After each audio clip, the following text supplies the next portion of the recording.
So, who made New Year's resolutions, I wonder?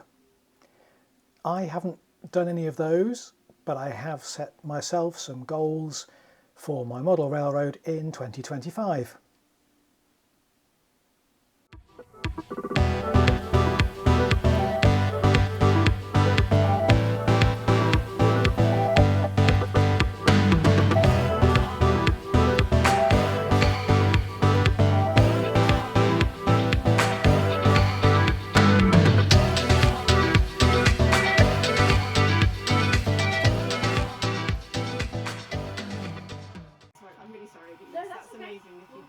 Hello everyone and welcome to Fairview in January 2025. Happy New Year to you all.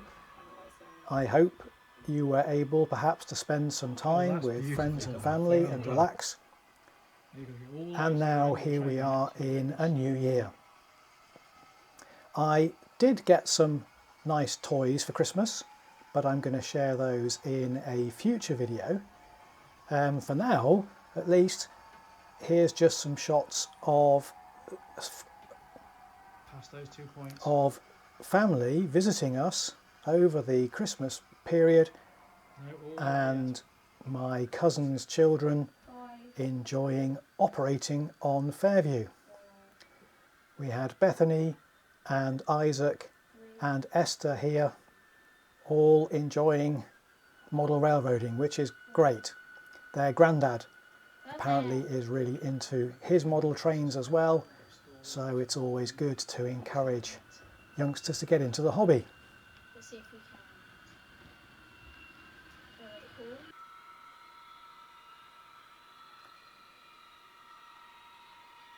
Now, one of my goals on that kind of list of strategic targets that I showed you at the beginning for 2025 is to complete, finally, all the track work on the upper deck. This is currently a standalone loop, or it's going to be, DC powered because I still have some locomotives that are not converted to DCC. But as time has gone by, I have robbed Peter to pay Paul, as it were. I've actually taken some of the track work away from this area when I was developing the Aspen Grove industrial lead. And anyway, I just didn't really know what I wanted to do with this upper deck.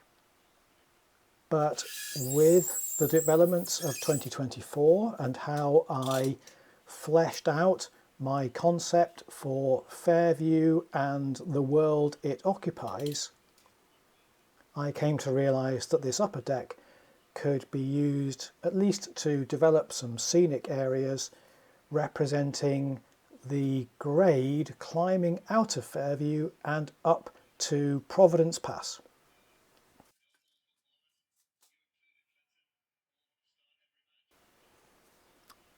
Crucially, one aspect of that line that I had always planned to model was a pulp mill or a paper mill. I think I've gone for pulp mill for the time being.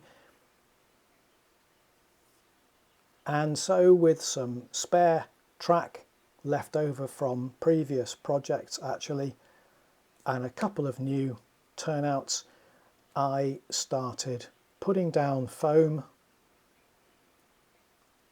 planning a suitable layout track plan, and made a start. First of all, putting down cork bed, track bed. I'm going to make the lines which are part of the mill itself a lower layer of cork, whereas the main line will be about 5 or 6 mil above kind of the datum. And I've got to start playing around with configurations of what kind of buildings are going to go here in due course. I'm not going to even try and model a whole pulp mill. What I'm going to do is have a long siding with a couple of spurs off it, the one representing where wood chip cars are going to be spotted for unloading. I'm thinking that wood chip will come primarily by rail, whereas pulpwood logs will be brought to the mill by road. And then obviously with the addition of all kinds of chemicals and all the processes that go on, it'll be box cars that take the paper, the pulp, out to destinations east and west.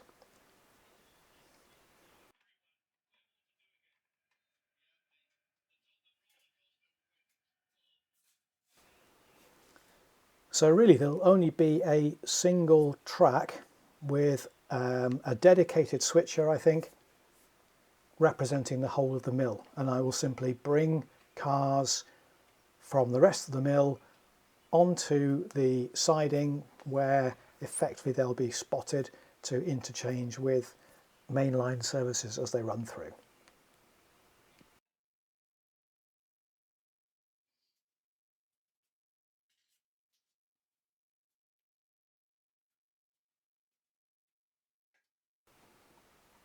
No sooner had I got going than I realised that one of the important lessons I said I would have learned from modelling the other areas is to do the backdrop properly first. So I kind of paused for a while and set up the hardboard backdrop.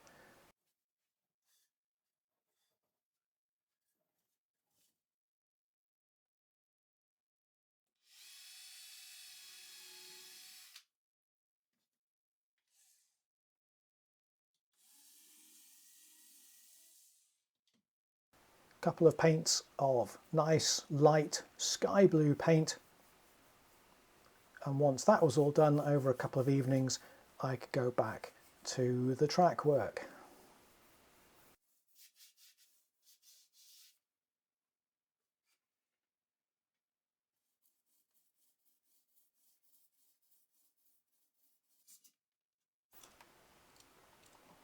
As I started laying the track, I decided that I'd quite like to have a small creek coming into the end of the lake here. It's a bit artificial because in theory the lake is going to represent Eagle Lake, a good 10 or 15 miles further up the hill, but never mind, for the time being at least it's all good practice for scenic techniques and so on. And you might recognise that the through deck girder bridge was originally on a different part of this upper deck of the layout, but I thought it would make a bit more sense here, so cut that into place and then finished off laying as much track as I could.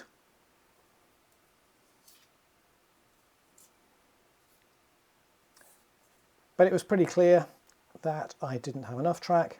I don't even have enough flexi track for the main line, let alone to put the siding in, and I had made a bit of a mistake because it turned out that some of the points, the turnouts that I was thinking I would use, weren't code 83, they're actually code 100 pico points, which are going to be used in the storage area at the bottom of the helix.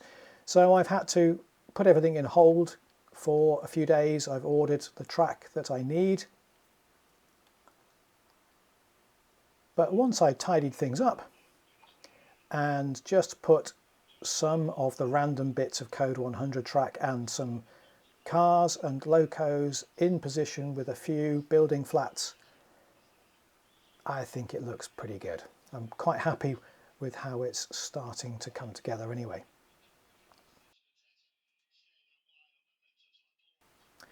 So that's it for this New Year's update. A new scenic area coming along, the pulp mill at Morgan, and hopefully in the next couple of weeks when the track has come I'll be able to make some more progress and get this presentable later in the month. We'll see how we go. So that's it for today. I wish you all the very best for 2025. Thank you to all my subscribers, people who've been commenting on the videos that I've posted over the course of the last 12 months. I really hope that you get to have some quality modelling time in the weeks and months ahead. But as always, stay safe, happy modelling, and I hope to see you here again soon. Bye for now.